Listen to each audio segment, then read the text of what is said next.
Hello दोस्त, नमस्ते, प्रणाम। कैसे हैं आप लोग? बहुत ही प्यारा सा एक शिव जी का गीत लेके आई हूँ। आशा करते हो कि शिव गीत आप लोगों को बहुत पसंद आएगी। पसंद आए तो लाइक शेयर सब्सक्राइब जरूर करें। शिव भांग धतूरा खाते थे तो उसी पे एक गीत है, आप लोग सुनिएगा। बहुत प्यारा सा गीत है।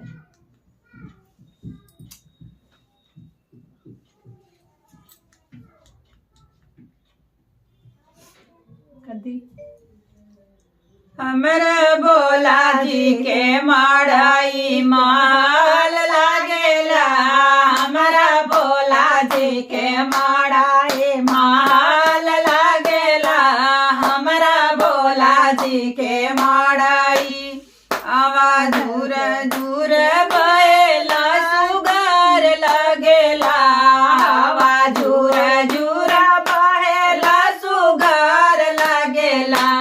हमरा भोला जी के माड़ाई महाल लागेला। हमरा भोला जी के माड़ाई महाल लागेला।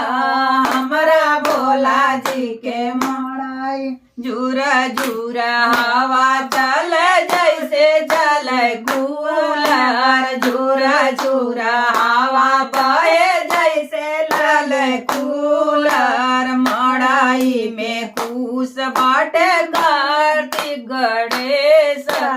माड़ाई में कूस बाटे कार्तिक गणेश। यही जा सब परेशानी देख हाल होइल बा। यही जा सब परेशानी देख हाल भइल बा। हमरा भोला जी के माड़ाई महाल लागेला। हमरा भोला जी के माड़ाई महाल लागेला। हमरा भोला जी के माड़ाई चढ़े पर्वतवा भोला जरे जैसे आगी। चढ़े पर्वतवा भोला जर जैसे आगी। मन करे कहाँ जाई घरवा रे भागी। मन करे कहाँ जाई घरवा में भागी। अब तो महल में रहल मुश्किल भइल बा। अब तो महल में रहल मुश्किल भइल बा। हमरे भोला जी के माड़ाई महाल भइल बा। हमरा भोला जी के माड़ाई महाल लागेला।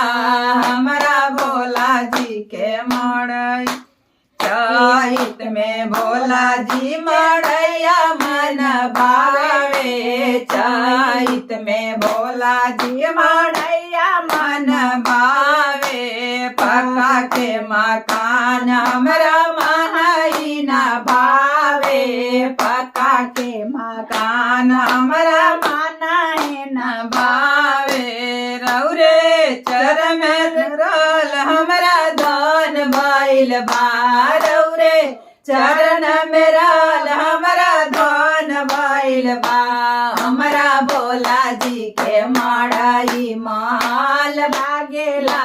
हमरा भोला जी के माड़ाई महाल लागेला। हमरा भोला जी के माड़